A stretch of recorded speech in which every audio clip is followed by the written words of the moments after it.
আসসালামু আলাইকুম প্রিয় দর্শক, অন্য মঞ্চের আলাপচারিতায় আপনাদের সকলকে স্বাগত জানাচ্ছি। তো প্রিয় বন্ধুরা, প্রীতি সালাম এবং শুভেচ্ছা নেবেন। গতকাল ডক্টর ইউনূসের সাজানো ক্যাঙ্গারু কোর্টে একটা প্রহসনের রায় হয়েছে, সেটা আপনারা জানেন। আমি ভাবছিলাম যে আমার কি এখন একবার শেখ হাসিনাকে ফোন করা উচিত কিনা। দ্বিধায় ছিলাম যে একটা মৃত্যুদণ্ডের রায় হলো একজন মানুষের, এই অবস্থায় তাকে ফোন করা উচিত কিনা। আবার মনে হচ্ছিল যে এই সময় যদি ফোন না করি, মানে আসলেই বলছি দ্বিধায় ছিলাম। তো আমি finally what I did is, আমি ফোনটা তুলে মানে রায় হওয়ার বেশ কিছুক্ষণ পরে, হয়তো 2 ঘন্টা পরে এরকম, আমি ফোন করলাম। তো তিনি ফোনটা ধরলেন না এবং 4-5 বার রিং হওয়ার পরে আমি কেটে দিলাম। স্বাভাবিকভাবে কালকে তিনি ফোন না ধরারই কথা, তিনি হয়তো ব্যস্ত থাকতে পারেন।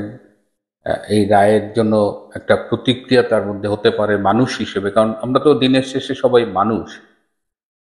তো রাতে আমি বসে আছি, কালকে কলকাতার রিপাবলিক বাংলায় আমার একটু জয়েন করার কথা ছিল। তো আমি জাস্ট ওদের সাথে কানেক্টেড হয়ে ব্যাক স্টুডিওতে বসে আছি অনলাইনে, যে আমাকে যে কোনো মুহূর্তে ডাকবে। ঠিক তখনই দেখি যে আপার ফোন। তো আমি মানে কেটে দিয়ে একটা মেসেজ পাঠালাম যে আপা, আমি একটা টিভির সাথে টক শোতে ইনভলভ আছি। তারপরে আমি তাড়াহুড়া করে টক শোটা শেষ করে আমি আবার ফোন করলাম, আপা আবার ধরলেন না। তখন আমার এখানে অনেক রাত, প্রায় একটা বেজে গেছে। তার কিছুক্ষণের মধ্যেই দেখি যে আপার ফোন আবার। তা আমি মানে আবার সো সারপ্রাইজড, আমার মধ্যরাতে, তখন গভীর রাত। তো আমি এই মুহূর্তগুলোতে কি বলতে হয়, এটা এটা খুব ইজি না কথা বলা। তো আমি অনেক ভেবে চিন্তে বললাম যে আপা, আপনি তো জীবনে অনেকবার খুব হার্ড টাইমের মধ্যে দিয়ে গেছেন, প্রতিকূল সময়ের মধ্যে দিয়ে যাওয়ার অভিজ্ঞতা আপনার অনেক রয়েছে, সো এটা নতুন কিছু না। তো আমি জিজ্ঞেসও করলাম যে আপা, আপনি কেমন আছেন। উনি মানে আমার সাথে যখন কথা বলছিলেন না, ওই যে সবসময় যেভাবে কথা বলেন, একদম ক্যাজুয়াল, কনফিডেন্ট। এবং আমি সবসময় বলি যে তার সাথে যখন কথা বলি তখন আমার মনে হয় যে আমি আমার মায়ের সাথে কথা বলতেছি। তার সাথে যখন আমি কথা বলি মনে হয় আমি আমার বড় বোনের সাথে কথা বলতেছি। তার সাথে যখন আমি কথা বলি তখন মনে হয় যে আমার খুব কাছের বন্ধুর সাথে কথা বলছি। এবং কালকেও সেম টোন। এবং আমাকে বললেন যে আমি আমি ভালো আছি, তোমরা আমাকে নিয়ে একটু চিন্তা করো না। তা আমি অবাক হচ্ছিলাম। তারপরে আরো অনেক অনেক কথা হলো। আমরা আর রায়টায় নিয়ে খুব একটা কথা বলিনি। উনি বেশ কিছু কাজের কথা বললেন যে তুমি এইটা করো বা তোমরা এটা করো। আমি তাকে অস্ট্রেলিয়ান আওয়ামী লীগের কিছু আপডেট দিলাম। আমাদের সিরাজ ভাই আছেন, আমাদের যুবলীগের নোমান শামীম আছেন, এরকম আরো কয়েকজন মিলে আমরা কিছু কাজ একসাথে করছি, সেগুলোর কথা বললাম। হঠাৎ আপা আমাকে বলেন, মানে মিল্টন, তুমি কি খেয়াল করছো একটা জিনিস? তা আমি তো বললাম, না আপা, কোন বিষয়? বললো, দেখছো বাংলাদেশের বিচার ব্যবস্থা কিরকম ডেভেলপ হয়েছে? আমি বললাম, আমি একটু থতমত খেয়ে গেলাম। বাংলাদেশের বিচার ব্যবস্থা নিয়ে এত সমালোচনা, যেখানে মব কালচার কোর্টের মধ্যে ঢুকে গেছে, যেখানে ক্যাঙ্গারু ট্রায়াল, মানে কোর্টে বিচার হচ্ছে, ক্যামেরা ট্রায়াল হচ্ছে, সেখানে হঠাৎ আপা বলতেছে যে দেখছো বাংলাদেশের বিচার ব্যবস্থা কি পরিমাণ ডেভেলপ করেছে। তো আমি বললাম, না আপা, কি বিষয়? তারপর বললো যে দেখো, এত বড় একটা মামলা মাত্র 143 দিনের মধ্যে রায় দিয়ে দিল, আর 1 মাসের মধ্যে 450-র মতো পৃষ্ঠা রায় লিখে ফেললো। তুমি চিন্তা করতে পারো যে আমাদের জুডিশিয়াল সিস্টেম কি পরিমাণ ফাস্ট এবং কি পরিমাণ এফিসিয়েন্ট হয়েছে। আমার তখন মনে পড়লো, আসলে মানে শেখ হাসিনাকে তো আমি অনেক দিন ধরে ফলো করি, এবং আমি শুধুমাত্র যে একজন কর্মী হিসেবে ফলো করি তার চেয়ে অনেক বেশি আমি সামগ্রিকভাবে আই ফলো হার, এখনো করি। তার কয়েকটা জিনিস আমি দেখেছি খুব ইউনিক। একটা হলো সেন্স অফ হিউমার। তার সাথে আপনি যদি টেবিল টকে বসেন তাহলে দেখবেন যে ক্রিকেটের কথা বলি না, গুগলি, তার কথাবার্তার মধ্যে না গুগলি মারেন তিনি খুব। আপনি যদি খুব ভেবে চিন্তে তার সাথে না কথা বলেন, দেখবেন যে আপনি তৃতীয় সেন্টেন্সের পরে বোল্ড আউট হয়ে গেছে। যে এতটা ম্যাচিউরড ওয়েতে কথা বলে, আর sense of humour very strong. এইটা নতুন কিছু না, কিন্তু কালকে আমি অবাক হয়েছি যে একটা মানুষের মৃত্যুদণ্ডের রায় হয়েছে, যতই হোক, একটা প্রহসন হোক, যাই হোক, একটা রায় তো হচ্ছে, কিন্তু ড্যাম কেয়ার, মানে আই ডোন্ট কেয়ার, সেই অ্যাটিচিউডটা যে আল্লাহ জীবন দিয়েছেন, আল্লাহ জীবন নিয়ে নেবেন এবং এর এর বাইরে কিছু হবে না, সেটা কালকে দেখলাম। তো যারা, এবং কালকে আমি দেখলাম, আমি যখন কথা বলছিলাম তখন আরো আশেপাশে 2-3টা ফোন তো ওনার আছে, ওগুলো বাজতেছে। তার মানে কাল সারাদিনই উনি ফোনের, মানে ওনার ফোন বেজেই চলেছে, উনি কথা বলেছেন।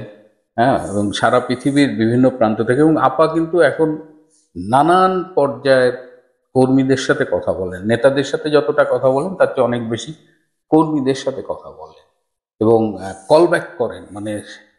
এবং আমি দেখেছি আপা যতবারই সংকটের মুখে পড়েছেন, সেটা 111-এর কথা বলেন, 75-এর পরবর্তীতে বলেন, তিনি কিন্তু নিজেকে অনেক ডেভেলপ করেন সেই দুঃসময়ের মুহূর্তে, এবং তিনি যখন ফিরে আসেন তখন অনেক শক্তিশালী হয়ে একদম নতুন রূপে তিনি ফিরে আসেন। সো এই বিষয়টা, তার এই লক্ষণটা কিন্তু এবারও দেখছি। তো আপনারা যারা কনসার্ন ছিলেন, উদ্বিগ্ন ছিলেন, কেমন আছেন আপা, তাদের জন্যই বেসিক্যালি এই ছোট্ট ভিডিওটা করা। আপা ভালো আছেন, আপা সংগ্রামেই আছেন, আমাদের সাথে আমাদের নেত্রী হিসেবেই আছেন।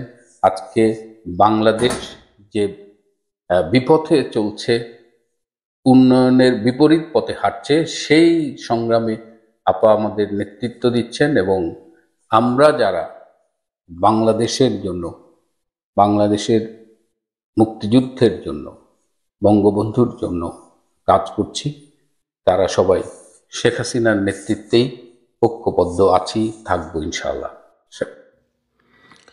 ওই পিঙ্কুর কথা শুনে বোধহয় 32 নম্বর আরও ভাঙার জন্য গিয়েছিল কিছু গোষ্ঠী, কিন্তু সেনাবাহিনী সেখানে বাধা সৃষ্টি করেছে।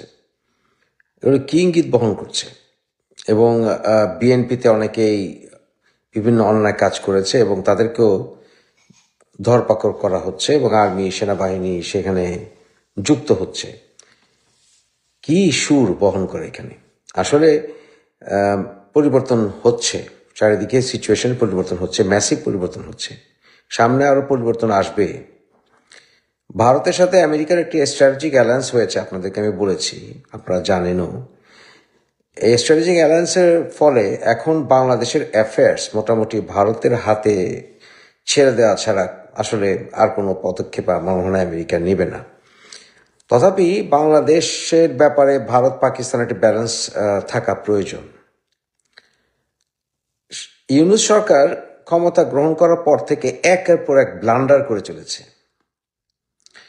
তারা চাইলে এই পুরো বিষয়গুলোকে অন্যভাবে ধাবিত করতে পারত। তারা প্রতিহিংসায় না গিয়ে সুষ্ঠু বিচার ব্যবস্থা শুরু করতে পারত, দেশে শান্তি আনার জন্য পদক্ষেপগুলো নিতে পারত, কিন্তু কোনো কিছুই নেয়নি। বাংলাদেশকে চরম অরাজকতার ভিতরে ঠেলে দিয়েছে। এমন অরাজকতা আমরা কখনো দেখিনি। ইউনূস সরকার সব দিক দিয়ে বিফল প্রমাণিত হয়েছে, সব দিক দিয়ে।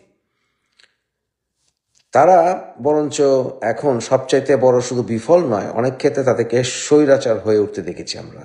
এবং কখনো কখনো ইসলামী মৌলবাদী জঙ্গি ফ্যাসিস্ট গোষ্ঠী তাদের সাথে হাত মিলিয়েছে। স্বাধীনতা বিরোধী শক্তিরা মাথাচাড়া দিয়ে উঠেছে। এগুলো বাংলাদেশের মানুষ মেনে নেবে না।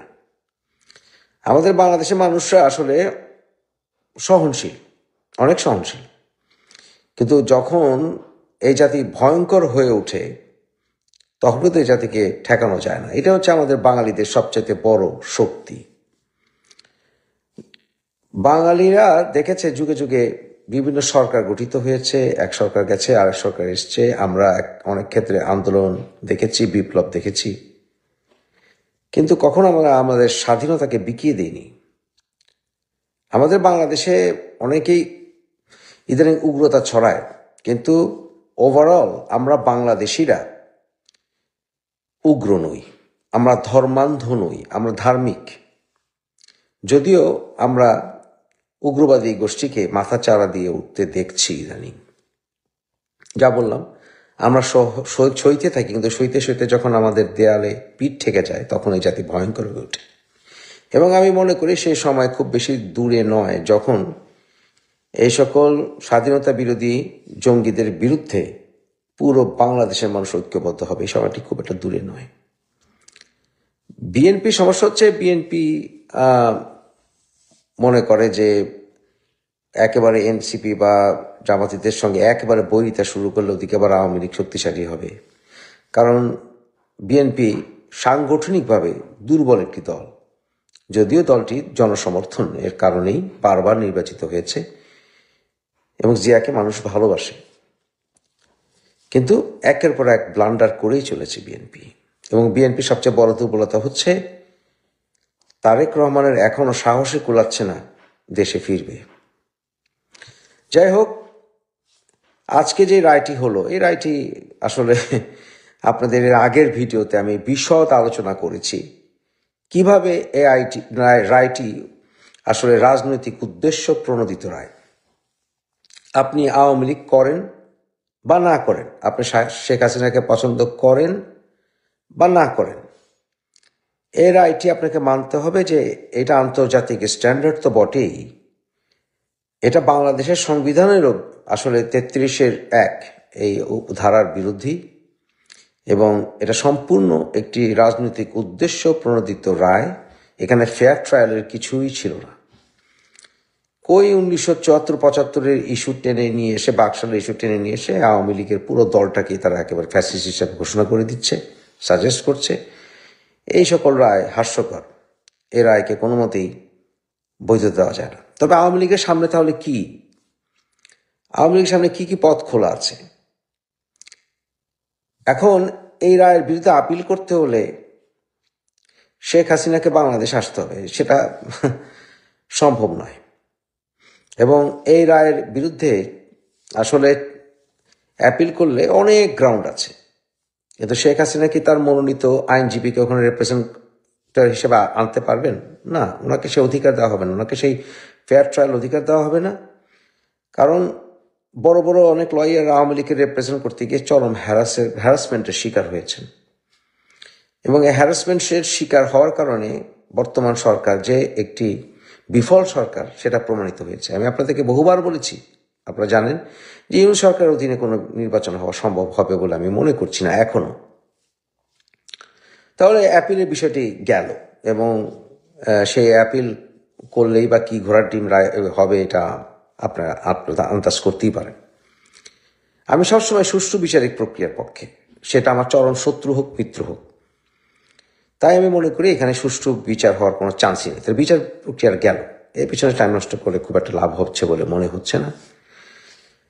ভবিষ্যতে যে সরকারই আসবে সেই সরকার এই বিষয়ে আইনি রিলিফের জন্য পদক্ষেপ অনেক নিতে পারবে, সেটা দেখা যাবে এখন নির্বাচিত সরকার কি করে। কিন্তু নির্বাচন অনুষ্ঠিত হওয়ার মতো যথেষ্ট পরিবেশ কি আছে? দেখেন, একটু পিছনে যদি যাই আমরা, সেই 50-এর দশকে আইয়ুব খান এই জামাতের মওদুদীকে প্রায় ফাঁসি দিয়েই ফেলেছিল, কিন্তু এই সন্ত্রাসী গোষ্ঠীকে অর্থাৎ জামাতকে শেষ পর্যন্ত রাজনৈতিক দলে পরিণত হতে বাধ্য করেছিল আইয়ুব খান। অন্যথায় এরা একটা প্রেশার গ্রুপের মতো করে সন্ত্রাসী কর্মকাণ্ড চালিয়ে চলেছিল। যেমন ধরেন আহমেদিয়াদের বিরুদ্ধে, যাদেরকে কাদিয়ানি বলি আমরা অনেকেই, সেই আহমেদিয়াদের বিরুদ্ধে বিভিন্ন রকমের সন্ত্রাসী কর্মকাণ্ড, জ্বালাও পোড়াও ইত্যাদি, যেটা বর্তমানে অনেক মৌলবাদীরা এই কাজ করে। আমি মনে করি কে মুসলিম না, এটার বিচার আল্লাহ করবে। তথাপি তারা বিভিন্ন রকম ইস্যু করে তখন আইয়ুব খানের সরকারকে টালমাটাল অবস্থায় ফেলানোর চেষ্টা করেছিল। তাই আইয়ুব খান থেকে এই রাজনীতিতে দল হিসেবে এনেছিলেন। স্বাধীনতার পরে বঙ্গবন্ধু 75 যখন মারা যান, এরপরে জিয়াউর রহমান দেশে শান্তি ফিরিয়ে আনার জন্য কঠোর হয়েছিলেন। কঠোর হওয়ার পাশাপাশি উনি কিন্তু আওয়ামী লীগকে রাজনীতি করার সুযোগ দিয়েছিলেন। আপনি জানেন জোহরা তাজউদ্দিন অর্থাৎ তাজউদ্দিন সাহেবের স্ত্রী, উনি আওয়ামী লীগকে নেতৃত্ব দিতেন, কিন্তু জিয়াউর রহমান চেয়েছিলেন যে আওয়ামী লীগ রাজনীতি করুক এবং শেখ হাসিনা জিয়াউর রহমানের জীবিত থাকা অবস্থাতেই ওনার মৃত্যুর 2 সপ্তাহ আগে বাংলাদেশে এসেছেন এবং রাজনীতিতে প্রবেশ করেন। অনেকে আমাকে বলে যে জিয়াউর রহমান কেন জামাতকে রাজনীতি করতে দিলেন। আসলে জামাতকে রাজনীতি করতে না দিলে জামাতিরা সন্ত্রাসী কর্মকাণ্ড করত। তাই যতখানি সম্ভব যদি একেবারে ওপেনলি ডিক্লেয়ার করে স্বাধীন দেশ বিরোধী না হয় তাহলে তাদেরকে রাজনীতি করতে দেওয়া উচিত, এবং জামাতিরা স্বাধীনতা বিরোধী হলেও শেষ পর্যন্ত জিয়াউর রহমান তাদেরকে রাজনীতিতে সুযোগ দিয়ে গণতান্ত্রিক প্রক্রিয়ায় আনার পথ খুলেছিলেন। সেই ক্ষেত্রে অন্যতম বৃহৎ রাজনৈতিক দল আওয়ামী লীগকে নির্বাচনে আসতেই দেবে না, এটা কিভাবে হয়? এক আছে যে বিএনপি যেমন নির্বাচন করবে না, করেনি, নির্বাচন করার মতো পরিবেশ ছিল বলে তারা মনে করেনি, কিন্তু আপনি আওয়ামী লীগকে রাজনীতি করতেই দেবেন না, এটা আওয়ামী লীগ মেনে নেবে কেন? বাংলাদেশের অসংখ্য মানুষ আছেন, লক্ষ লক্ষ কোটি কোটি মানুষ যারা আওয়ামী লীগ করেন, তা আওয়ামী লীগ ছেড়ে দেবেন? অনেকে মনে করে আওয়ামী লীগ মুসলিম লীগে পরিণত হবে। দেখেন, মুসলিম লীগ থেকে আওয়ামী লীগে পরিণত হয়েছিল অনেক কারণে, এখনো মুসলিম লীগ নামে দলটি আছে, কিন্তু মূল কারণ ছিল মুসলিম লীগের প্রতিষ্ঠাতারাই শেষ পর্যন্ত মুসলিম লীগ নামটি রাখতে চাননি। যেমন সোহরাওয়ার্দী মুসলিম লীগের নাম পরিবর্তনের পক্ষে ছিলেন, কারণ উনি বলেছিলেন দেশ যখন স্বাধীন হয়ে গেছে, আলাদা হয়ে গেছে, এখন আর মুসলিম নামটি রাখার কোনো মানে হতে পারে না। পরবর্তীতে আওয়ামী মুসলিম লীগ থেকে আওয়ামী লীগ হলো। 47 সাল অর্জন করেছিল মুসলিম লীগ মূলত, এবং এরপরে 71 যখন হয় তখন মুসলিম লীগের অর্জন থেকে আওয়ামী লীগের অর্জন হয়। এখন আওয়ামী লীগের অর্জনকে নস্যাৎ করতে পারলে, অর্থাৎ স্বাধীনতার সূর্য ডুবিয়ে দিতে পারলে আওয়ামী লীগকে শেষ করা যায়। কিন্তু 1971 তো আমাদের বাঙালিদের স্বাধীনতা, সেখানে কিন্তু আমার কোনো ধর্মীয় স্বাধীনতা নয়, সেটা সকল ধর্মের মানুষের স্বাধীনতা, আমাদের বাঙালিদের স্বাধীনতা, আমাদের স্বকীয়তার স্বাধীনতা, সেটি সূর্যকে আমরা ডুবতে দেব না। যেহেতু আওয়ামী লীগ বাঙালির রাষ্ট্রের ইতিহাসে, বাঙালি রাষ্ট্রের, স্বাধীন বাঙালি রাষ্ট্রের জন্মদাতা, আওয়ামী লীগ আপনি করেন বা না করেন, আওয়ামী লীগ বাংলাদেশের রাজনীতি করবে। এবং যখন দেশের লক্ষ লক্ষ আওয়ামী লীগের কর্মীরা দেশের বাইরে এখন অবস্থান করছেন, অনেকে দেশে আছেন, অনেকে জীবন দিয়ে দলটি করেন, এবং আপনি বা আমি আওয়ামী লীগ না করলেও আওয়ামী লীগ একটি শক্তিশালী দল হিসেবে বাংলাদেশে থাকুক, এটা আমরা চাইব। যেমন আওয়ামী লীগের সবচেয়ে বড় ভুল ছিল বিএনপিকে দুর্বল করে দেওয়া। শক্তিশালী বিরোধী দল থাকবে, তারাও একদিন সরকার গঠন করবে, আমিও একদিন সরকার গঠন করব, এইভাবে দেশটিকে পরিচালনা করতে হবে।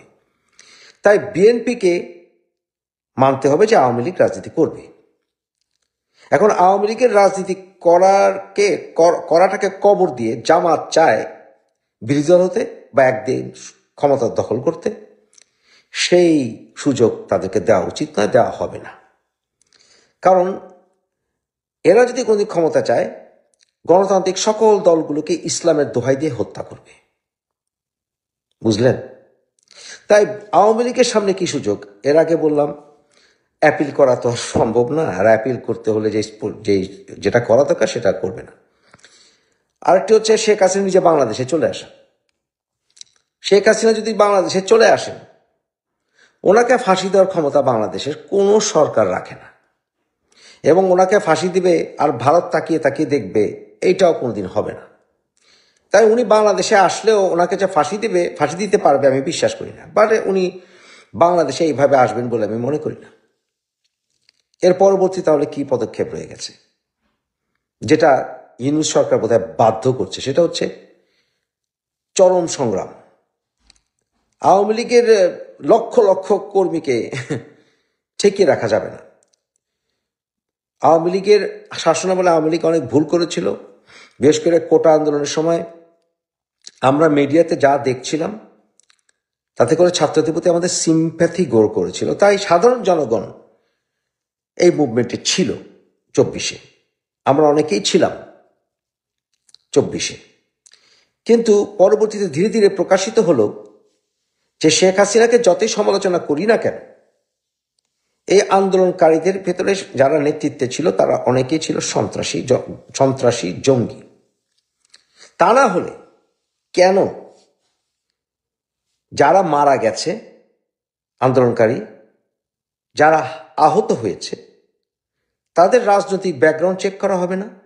বলা হচ্ছে 1400 মানুষ নাকি জাতিসংঘের রিপোর্টে বলা হয়েছে যে 1400 মানুষ মরেছে, কিন্তু 1400 মানুষ কি শুধু আন্দোলনকারীরা মরেছে? পুলিশ মরেনি? তাহলে পুলিশ হত্যাকাণ্ডের বিচার হবে না কেন? ভয়টি কোথায়? শেখ হাসিনা বা আওয়ামী লীগের রাজনীতিবিদদের সুষ্ঠু বিচার হতে হলে যাদেরকে হত্যা করার হুকুম দেওয়া হয়েছিল তারা যদি ব্যাকগ্রাউন্ড যদি আমরা চেক করি, তাহলে সেই হুকুম কি বৈধ ছিল কিনা সেটাও প্রমাণিত হবে। তাহলে ভয়টি কোথায়? অনেকে আমাকে বলে যে সব জঙ্গি হলে কি? জঙ্গি হলে এটাই, যদি জঙ্গিদের জঙ্গি হয়ে থাকে বা নেতৃত্বেও জঙ্গি থাকে বা সম্মুখ সারিতে জঙ্গি থাকে, দেশের স্বাধীনতা, সার্বভৌমত্ব এবং ডিসিপ্লিন রক্ষা করার জন্য সরকার প্রধান অনেক হুকুম দিতে পারেন। তাই হতাহতদের ব্যাকগ্রাউন্ড চেক করা, রাজনৈতিক ব্যাকগ্রাউন্ড চেক করা অত্যন্ত জরুরি। আপনি আওয়ামী লীগ করেন বা না করেন, ফেয়ার ট্রায়ালের স্বার্থে এই বিষয়টাকে নিশ্চয়ই সমর্থন করবেন। তাই আওয়ামী লীগ অবশ্যই ভয়ঙ্কর সংগ্রামে যেতে পারে এবং তার জন্য ইউনূস সরকার দায়ী আমি বলে মনে করি। আমি সন্ত্রাসকে সমর্থন করি না, কিন্তু যদি দেশের 30 থেকে 40% কমের পক্ষে আওয়ামী লীগের লোক থেকে থাকে এবং আওয়ামী লীগ যেহেতু বাংলাদেশের জন্মের সাথে জড়িত এবং বাই কনস্টিটিউশন আওয়ামী লীগ যেগুলোকে বিশ্বাস করে সেগুলোর প্রায় সবই বাংলাদেশের স্বাধীনতার সার্বভৌমত্ব এবং বাংলাদেশের স্বাধীনতার স্থাপনের সাথে ওতপ্রোতভাবে জড়িত। তাই আওয়ামী লীগকে কোনোভাবেই জঙ্গি বা ফ্যাসিস্ট দল বলা যাবে না। আওয়ামী লীগের নেতা নেত্রীরা ভুল করে থাকলেও তাহলে তারা সারা জীবন আওয়ামী লীগ করে তাদের রাজনৈতিক ক্যারিয়ার তারা ধ্বংস করে দিয়ে অন্য একটি রাজনৈতিক দলের ক্ষুদ্র নেতায় পরিণত হবে, এটা আওয়ামী লীগের নেতা কর্মীরা মেনে নেবে না। তাই এর পরবর্তীতে স্টেপ যেটা হতে পারে সেটা হচ্ছে আওয়ামী লীগের ভয়ঙ্কর আন্দোলন, সরকারকে উচ্ছেদের আন্দোলন। তাহলে সেই সরকার উচ্ছেদের আন্দোলনে ভারত কোনোভাবেই প্রত্যক্ষ বা পরোক্ষভাবে জড়িত হবে না, আমি কিন্তু তা মনে করি না। এবং যদি হয় তাহলে সেই ক্ষেত্রে সেনাবাহিনী ক্ষমতা নেওয়া ছাড়া আর কোনো উপায় থাকবে না। আর সেনাবাহিনী ক্ষমতা নিয়ে আওয়ামী লীগকে রাজনীতিতে আসতে দেবে না, আমি তা বিশ্বাস করি না। কারণ আওয়ামী লীগকে রাজনীতিতে আসতে না দিলে তাহলে সেনাবাহিনী বিতর্কিত হবে। সেনাবাহিনী নির্দিষ্ট একটি দলের, বিএনপির বা জামাতিদের উদ্দেশ্য চরিতার্থ করছে বলে প্রমাণিত হবে, কিন্তু সেনাবাহিনী তো রাজনৈতিকভাবে বিতর্কিত হতে চাইবে না। সেনাবাহিনীর অতীতে অনেকবার শিক্ষা হওয়ার কথা, ১/১১-তে শিক্ষা হওয়ার কথা, এরশাদের ব্যাপারে শিক্ষা হওয়ার কথা, এমনকি জিয়াউর রহমানকে পর্যন্ত জীবন দিতে হয়েছিল এত জনপ্রিয় একজন মানুষ হয়েও। তাই বর্তমান সরকারের টাইম ইজ আপ বলে আমি মনে করি। ইউনূস সরকার নিজের ভুলেই কবর রচনা করলেন এই রায় নিজের সরকারের। ইউনূস সরকার অধীনে আর কোনোভাবেই কোনো প্রকার নির্বাচন হবে বলে আমি মনে করিনি, অতীতেও করিনি, এখনো করি না, এবং সামনে নির্বাচন হবে বলে আমি বিশ্বাস করি না, অন্তত ইউনূস সরকার অধীনে। অল ইনক্লুসিভ নির্বাচন হওয়া ছাড়া কোনো উপায় নাই। তাই আওয়ামী লীগ সামনে কি করবে সেটা মনে ইঙ্গিত আপনারা দেখা শুরু করেছেন। শেখ হাসিনা বাংলাদেশে ঢুকতে ভয় পান, আমি এটা বিশ্বাস করি না। যে মানুষ সেই গ্রেনেড হামলা থেকে বেঁচে গেছেন, তারপরে রাজনীতি করেছেন, ওনার পুরো পরিবারকে হত্যা করেছে, তারপরে বাংলাদেশে প্রবেশ করেছেন, রাজনীতি করেছেন। যেই মানুষকে জেলে পড়া হয়েছিল ১/১১-এর সময়, তারপরে উনি রাজনীতি করেছেন। যার সন্তানরা বিদেশ থেকেছে, উনি একা বাংলাদেশে থেকেছেন, তারপরে রাজনীতি করেছেন। শেখ হাসিনা বাংলাদেশকে বিদেশে কোনো দেশের কাছে বিক্রি করে দেবেন না। ওনার ভুল আছে, তাহলে ভুলের সুষ্ঠু বিচার হওয়ার সুযোগ তো ছিল, সেই সুযোগ তো পদদলিত করেছে ইউনূস সরকার। বরঞ্চ আওয়ামী লীগ এমন একটি দল যেই দলকে ঠেকিয়ে রাখা যাবে না, যেমন বিএনপিকেও ঠেকিয়ে রাখা যাবে না। যারা আওয়ামী লীগ করেন তাদেরকেও মানতে হবে, আপনারা মানেন বা না মানেন, বাংলাদেশের অসংখ্য মানুষ, যেমন আমিও একজন, জিয়াকে আমরা ভালোবাসি। তাই জিয়ার রাজনীতি আমরা করব। তারেক রহমানের সমালোচনা করতে পারি, কিন্তু জিয়াউর রহমানের রাজনীতি আমরা সমর্থন করি, জিয়ার দলকে আমরা ভালোবাসি। তাই এই দুটি দল একত্র হবে এবং আওয়ামী লীগ আন্দোলনে গেলে বিএনপি এই আন্দোলনকে ঠেকাবে না, আর্মিও ঠেকাবে না। বুঝলেন সামনে কোন দিকে যাচ্ছে? এটা না করলে আওয়ামী লীগের অস্তিত্ব বিপন্ন হবে এবং সেটা নিশ্চয়ই আওয়ামী লীগ হতে দেবে না। তাই আমরা সামনে সচিব অজিত জয় বা শেখ হাসিনার মুখে ভয়ঙ্কর আন্দোলনের ডাক শুনব, এতে আমার কোনো সন্দেহ নেই। আমরা জানি যে পৃথিবীর অনেক দেশে মৃত্যুদণ্ড বরদাস্ত করে না। যত বড় অপরাধী হোক তার মৃত্যুদণ্ডের বিরুদ্ধে পৃথিবীর অনেক দেশ, পৃথিবীর অনেক মানবাধিকার সংস্থা তার বিপক্ষে অবস্থান নেয়। এবং সেই মৃত্যুদণ্ডের প্রক্রিয়া বিচার নিয়ে যদি প্রশ্ন থাকে তাহলে তার কথাই নেই। বাংলাদেশে শেখ হাসিনার যে বিচার হয়েছে সেই বিচার নিয়ে খুব স্বাভাবিকভাবে প্রশ্ন হচ্ছে যে অদূর ভবিষ্যতে এই বিচার এই ট্রাইব্যুনাল করতে পারে কিনা, সেটা নিয়ে যদি একটা উচ্চ আদালতের রিট হয় কি দাঁড়াবে। এটা জাস্ট সাময়িক একটা সেন্সেশন, খুব সাময়িক সেন্সেশন। বিএনপি আনন্দিত, বিএনপি বলছে এটা নাকি ইন্টারন্যাশনাল স্ট্যান্ডার্ডের বিচার হয়েছে। আদতে কি হয়েছে না হয়েছে বাংলাদেশের অজপাড়াগাঁয়ের একজন অর্ধশিক্ষিত ও শিক্ষিত মানুষও খুব ভালো বোঝেন। ফলে এই বিচার নিয়ে আন্তর্জাতিক মানবাধিকার সংস্থাগুলো কথা বলবে, এটাই স্বাভাবিক। আমরা যা খবর দেখতে পাচ্ছি তাতে মানবাধিকার বিরুদ্ধে অপরাধের মামলায় বাংলাদেশের সাবেক প্রধানমন্ত্রী শেখ হাসিনা ও সাবেক স্বরাষ্ট্রমন্ত্রী আসাদুজ্জামান খান কামালের অনুপস্থিতিতে বিচার এবং রায়কে নিয়ে উদ্বেগ প্রকাশ করেছে জাতিসংঘ, হিউম্যান রাইটস ওয়াচ সহ আন্তর্জাতিক মানবাধিকার সংস্থাগুলো। আসামির অনুপস্থিতিতে এই বিচার নিয়ে জাতিসংঘ, হিউম্যান রাইটস ওয়াচ তারা প্রশ্ন তুলেছে। ডক্টর ইউনূসের মুখে আওয়াজ কি, জবাব কি? ডক্টর ইউনূসের প্রেস সচিবের মুখে জবাব কি? আমরা একটু জানতে চাই যে এই টাইপের একটা বিচার দিয়ে বাংলাদেশকে কলঙ্কিত করার যে চেষ্টা করা হয়েছে, যেখানে এইসব সংস্থাগুলো প্রশ্ন তুলছে। পৃথক পৃথক বিবৃতিতে মানবাধিকার নিয়ে এমন উদ্বেগ প্রকাশ করেছে তারা। হিউম্যান রাইটস ওয়াচের বিবৃতিতে বলা হয়েছে দুইজনের অনুপস্থিতিতে বিচার করে মৃত্যুদণ্ড দেওয়া হয়েছে এবং তাদের পছন্দের আইনজীবী দেওয়ার সুযোগ ছিল না, যেটি গুরুতর মানবাধিকারের উদ্বেগ তৈরি করেছে।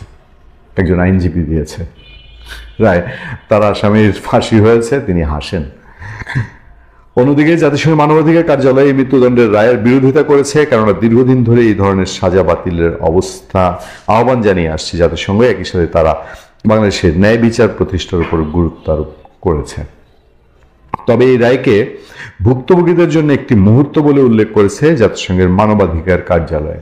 এই ভলকার তুর্কের বিতর্কিত সংখ্যা জুলাই আগস্টের মৃত্যু নিয়ে বহু কথা আছে, চারদিকে আলোচনা চলছে। এছাড়া অ্যামনেস্টি ইন্টারন্যাশনাল দুইজনের অনুপস্থিতিতে বিচারের অনাকাঙ্ক্ষিত গতি এবং রায় এই মামলায় ন্যায় বিচারের ক্ষেত্রে উল্লেখযোগ্য উদ্বেগ তৈরি করে বলে প্রতিক্রিয়া জানিয়েছে। মৃত্যুদণ্ডের রায়ের সঠিক বিচার নিয়ে উদ্বেগ বাড়ছে, হিউম্যান রাইটস ওয়াচ ডিটেল বলেছে। আপনারা পত্রিকার পাতায় দেখে নেবেন। বাংলাদেশের ন্যায় বিচার প্রতিষ্ঠার উপর জোর দিয়েছে জাতিসংঘ। ন্যায় বিচার, আমাদের বিচারের বাণী নিভৃতে যে কাঁদে, এখন আর সেটা বলার অপেক্ষা রাখে না। মৃত্যুদণ্ডের রায় মানবাধিকার লঙ্ঘন, অ্যামনেস্টি ইন্টারন্যাশনাল। প্রতি পদে পদে প্রশ্ন উঠেছে এবং আমি জানি না এইসব প্রশ্নের প্রেক্ষিতে এই যে সরকার তৃপ্তির ঢেকুর তুলছে, এই তৃপ্তির ঢেকুর কতদিন তারা তুলতে পারবে, নাকি একদিন বদ হজম হবে, নাকি একদিন সামলানোর জন্য সেই শেখ হাসিনার সঙ্গেই তাদের তো অর্ধেক উপদেষ্টা এখন লিয়াজু করছে বলে শোনা যায়। পুরো সরকারকেই কোনো না কোনো দিন লিয়াজু করতে হবে, হয় শেখ হাসিনা বা ভারতের সঙ্গে। সেই দিকেই কি হাওয়া গড়াচ্ছে যে গায়ের জোরে এখন যা করেছে এটাই শেষ কথা না? ভালো থাকবেন, সুস্থ থাকবেন আপনার।